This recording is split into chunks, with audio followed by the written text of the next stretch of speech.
Kim from Affordably Crafty. I have a different kind of video today. I'm going to be starting possibly a series on this channel about affordably cooking. Today we're going to be making my favorite stock that mostly uses a lot of scraps. And then later in another video, I will show you how I turn that beautiful stock into a very affordable soup. So hey, if you're new here, welcome. My channel is all about teaching you how to stretch your craft or food dollar and be affordably crafty. Please like, share, and subscribe. Also follow me on Instagram and join my Facebook group where I post about all my steals, deals, and freebies I find in my travels in the crafting world. My magical scrap bag. This stays in my freezer all the time when this gallon bag gets full. This is a gallon freezer bag. I like to use the freezer kind because it basically doesn't get freezer burn in there. And it also holds up better because this, I think I've used the same bag for almost a year. It just goes right back in the freezer after I empty it. So yeah, stretch that dollar.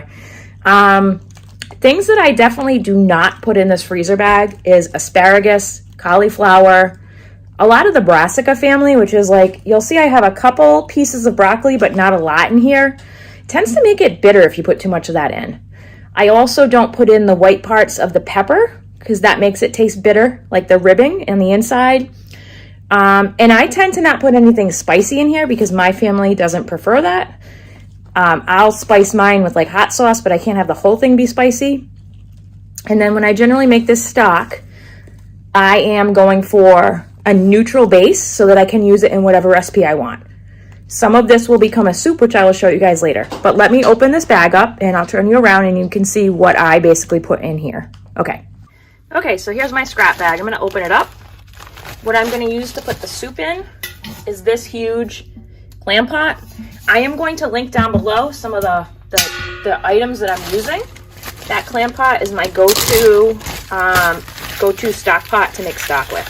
So in here I have carrot skins, onion skins. They turn it a lovely, lovely orangey brown color. These are leaves, I believe, from broccoli or something. I don't remember what these are from. Some kind of leaves.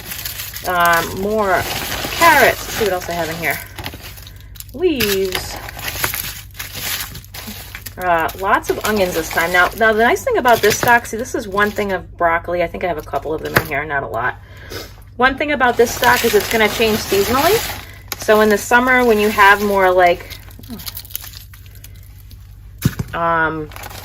summer veg, it's going to take on the taste of that. But I use a lot of onions in what I do. And I also was doing a lot of roasting of root vegetables. I probably make this stock once every month and a half, 2 months, whenever this bag gets full. So as you see here, I have some summer squash ends. It's going to vary with what you cook with, but that is the basic overview of this. I will put a list down below of things that you shouldn't put in here because it makes it taste really weird. And then after that, it's up for interpretation. If you have like stems of herbs or whatever, that's great. So I'm going to take all this and put it in my black stock pot, and I'll be right back. So you can see I have all that in my stock pot. So now this empty bag is going to go back in the freezer, and I'm going to get out some more things that we're going to put in there. Be back in a second. For me, I only put 2 dried spices that I always have on hand in my stock pot, and that is going to be 2 dried bay leaves. And I buy them in a bigger container like this at BJ's since I make stock pretty often. And then I'm going to use some whole black peppercorns. They don't have to be this brand, but BJ's have them the cheapest. And what I do is I just take a handful and I put them in the pot.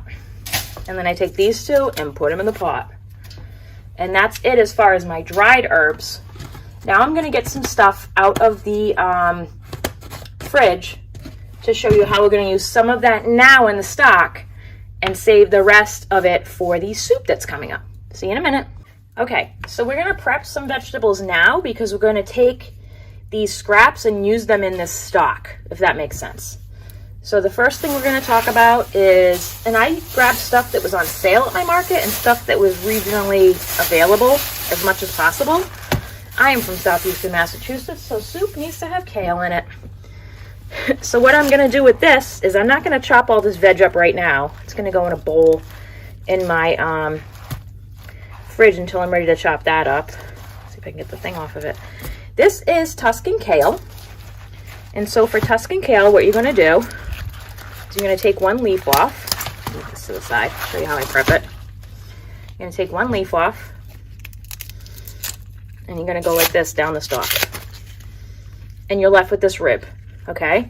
This is the stuff that's gonna get chopped up and go in the soup. These ribs, right in the stock pot, okay? And if you just have too much, you could only put like half of this in, and then put the other half in your bag for next time. So that is how I'm gonna prep all the kale. And I'll show you how to prep it for the soup after. Then I also have celery, a full stalk. You save a lot more money versus the hearts. And what I'm gonna do is I am going to cut down here on the white, and I'm gonna cut this a couple times. And then this is gonna go in the stock pot. And then what I'm also going to do is just trim off a little bit off the ends, get rid of that dry part, and that stuff is gonna go in the stock pot as well. So I'm gonna cut all those off and put them in. He'll be back in a second. So here we have the stuff from the ends that I'm gonna put in the stock pot. Now this is the inside of the celery, the stuff that has a lot more leaves on it. I'm gonna put this aside and use this for a salad tomorrow. These leaves really don't bring a lot to the stock pot, but I don't wanna get rid of them or freeze them. So I will use them tomorrow in a salad. They taste yummy. And I think I'll chop up some of these ends left on this and make some tuna salad tomorrow. Waste not, want not. Okay, so that is the celery. And then next thing we're going to prep is this. This is curly parsley.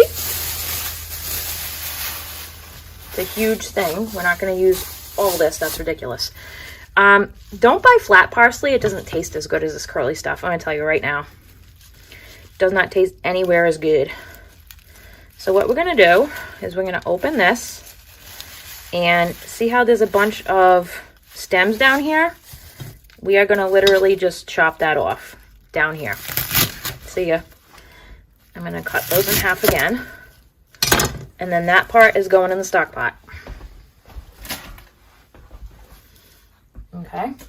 Those ends are going in there. And then I'm just going to look through, and if you see anything big like this, I'm going to pull that apart and take it off. There probably isn't going to be that many of those. But this is just your plain curly parsley. Don't buy the one in the little container. You get so little for the money you spend. I always go right for the big piece. I think this was like $1 something. It's generally not very expensive. And again, if you're cutting up herbs for something else and you have these stems, don't throw those away. Those are flavor gold. So good. Okay, I'm going to finish prepping this parsley and I'll be back in a sec. Okay, I'd say one veggie splurge here was, I think these were $3 and change. These are leeks. These are such a flavor bomb, it's not even funny. So for $3, I got 3 of these. Now I try and find a good balance between the white part and the green part. So from here to about here, I'm gonna save that and use it in the soup, where these green parts are gonna go into the stock. So let me show you how we're gonna clean these, because it's really important, because you don't wanna just throw these in something, it's gonna be nasty. So I'm gonna cut here. You can see it's still pretty good. I'm gonna cut off the root end. And what I'm gonna do is take these leaves and peel them back. See that? So these are grown in sandy soil. You're gonna need to put them in there. This is just a bucket that is filled with cold water. You're gonna need to put these in here and swish them around, and the dirt will fall to the bottom. So it is pretty easy to prep, but you really need to do this, otherwise you're gonna get sandy soup, and nobody wants that. That's nasty. Nobody wants sandy soup. And you literally use all of this up in here. So as you see from one leek, there is a huge amount of this. And I'm gonna just rub it with my fingers to try and get as much of the sand out as I can. Make sure you go in the groove there, because that's where the sand likes to hang out and live, right in that little groove here. So this part, make sure you get all that sand out. And I'm going to use the same bucket for all 3 of my leeks. So I will be back in a second once I'm done washing these. So that is all the nasty sand. Well, not nasty, it's where the grew in. That's all the sand from that. Now for these pieces that you're going to use in the soup, we're just going to use that same water. And we're going to split it down the middle. And we're going to look in here. I don't think it's that bad, but we're just going to give it a swish in the water. A couple times. Just to get any little sand particles out of there. I'm going to do that to all of our white part of the leeks. And I'll be back in a minute. So this one, as you can see, has a lot of sand. So what we're going to do, we're going to peel back some layers. So see all that sand? I'm going to wash that off. See, a lot of sand there. This is usually only in the first couple layers, but just, you know, it's better to check than be sorry. Nobody wants gritty soup. That's gross. Yep, so it's just those first layers. So I bet this other half is going to have it too. Not that one. Oh, yup, look at that. That's not so good to get rid of that sand. I'm going to finish up these. See you in a minute. Okay, we've washed all those. Now I'm going to get rid of this nasty water.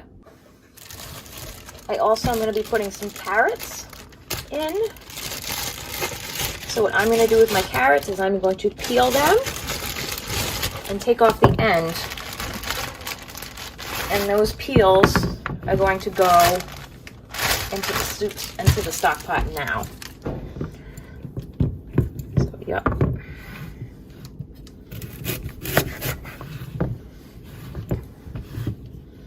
And these are basically just tips and tricks that I have learned to stretch my cooking dollar over the years. I am the only one of me and my husband that actually cooks. Well, should I say actually cooks? Steve can make a mean bowl of cereal. I'm so funny. So yeah, so you're just going to peel this like normal. This is by far my favorite peeler. I'll link this below too.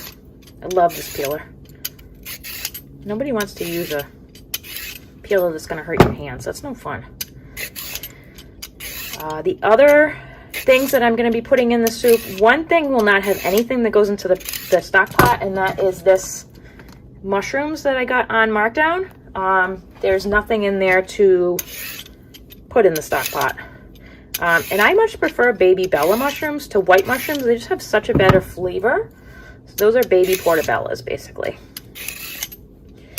And I'll also be adding some onions. So what I'm going to do with the onions is I'm going to peel off the skin. And that is going to go in the stock pot.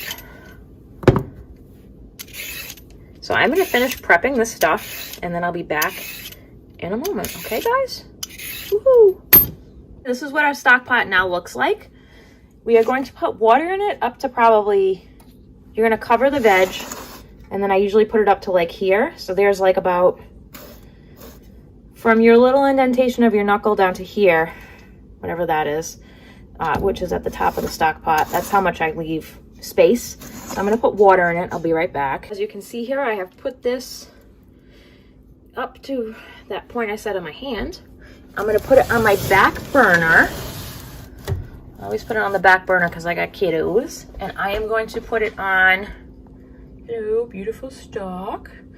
I'm going to put it on high, just until it comes up to a boil. Well, a light boil, like a simmer. And then I'm going to turn it down to about half. So I have an electric stovetop, so that means that it's at the 5 setting, the one in the middle, medium. And we'll be back here in a little bit to see how this is shaping up.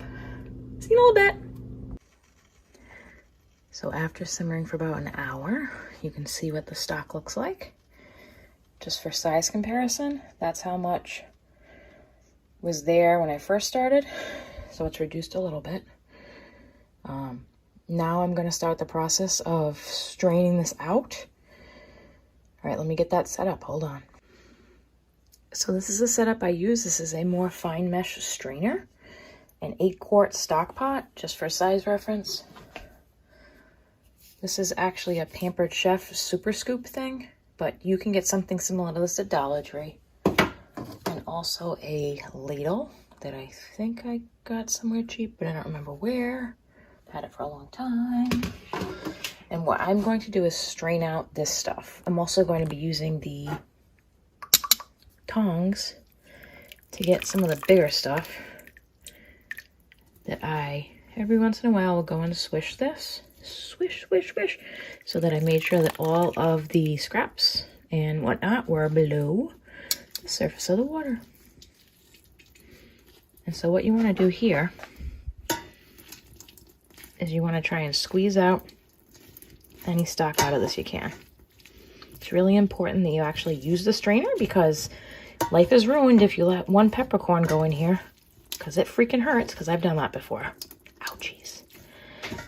Now once you're done pressing and straining these veg, their life as cooking is over. They go in the, if you have it, compost or trash. So I am going to continue to get this all sorted out, and I'll be back in a few minutes. Yeah.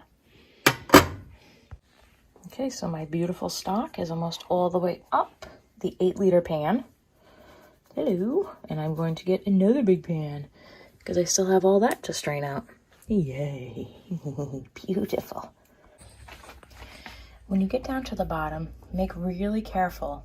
Make really certain that when you're putting your spent veg in here, because this is where most of your peppercorns are going to sit. Those are the most likely things to drop in there by accident, and you're not going to see them. So just be really careful with that. I'm going to just finish squeezing out this one. Okay. And then this is how much I got in this one. And you can see this is how clean, relatively, the pot is. It's a pretty good amount of stock. I'm gonna get a spoon and try this, hold on.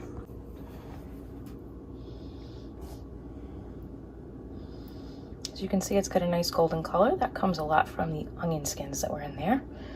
And I do not salt my stock ahead of time, because based on what I'm making with it, and the ingredients I put in, I want it to be a base for other dishes. So I'm going to try this.